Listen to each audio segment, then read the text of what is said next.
Hi everybody. So our topic this week is the West Nile virus case, and before I proceed, just like to apologize for the background noise. I'm in a cafe. This is the only place where I could find good internet where I'm at in Europe right now, so I do apologize. Hopefully you'll still be able to hear me. So again, the West Nile virus case.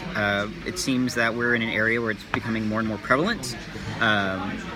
There are deaths associated with this, and so as the public health department, we're rightfully concerned with the issue of this infectious disease becoming more prevalent in our community.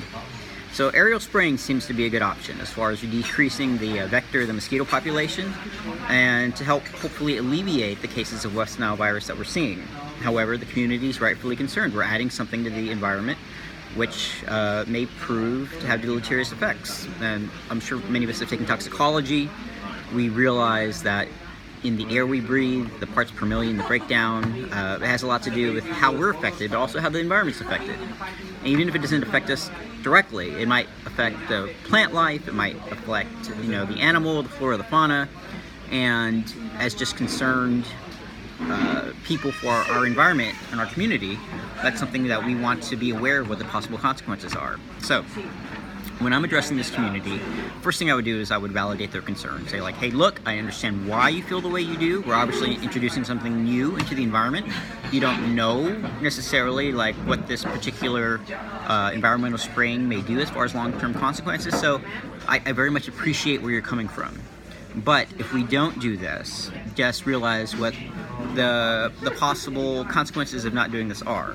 We might see more cases of West Nile virus, and again, it's a very, very serious disease. Could be that the mosquito population is running quite high this time of year for this particular year.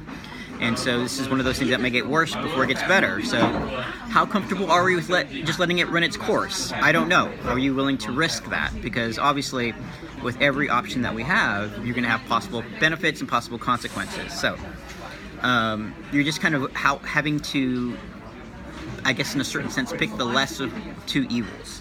What's the cost of not doing anything? You could have more people dying from West Nile virus within our community. What's the possibility of doing something? The negative consequence, I should say, of doing something are the effects that it's going to have in the environment around us. And so I would say that as public health officials, our concern is not just the immediate benefits and consequences, but also the long-term benefits and consequences. And again, we want to relay this to the community when we're speaking to them. It's like, hey, I know where you're coming from, I know your concerns, and it's not just what's happening now, but what's happening later.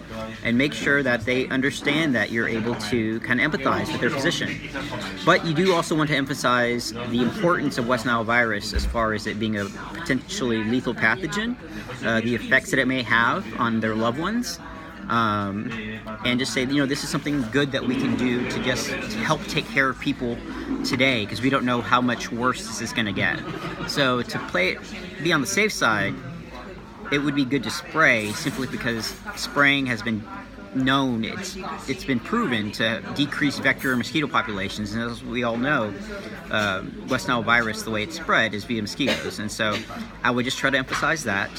Again, we're emphasizing the immediate benefits, acknowledge the possible long-term consequences, but then also say, we're on your side. And if something does happen long-term because of what we're doing, we're not only willing to take responsibility for it, but we'll do something about it. If, for instance, if something is done with the water or something is done to like the plant life, just make sure city officials and state officials are aware of this, and make sure that they realize that, hey, this may be something that we need to have funds available for in the future to help alleviate any long-term consequences of what we're doing right now.